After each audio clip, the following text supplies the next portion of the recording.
You ask Tiger to solve. This deals with linear equations with one unknown.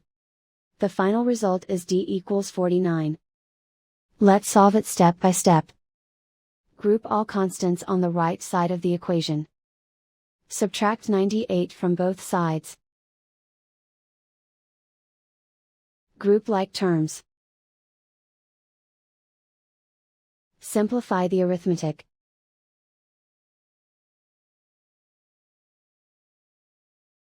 Isolate the d. Divide both sides by -2. Cancel out the negatives. Simplify the fraction. Cancel out the negatives.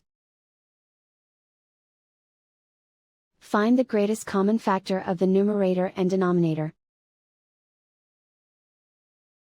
Factor out and cancel the greatest common factor. And so the final result is d equals 49.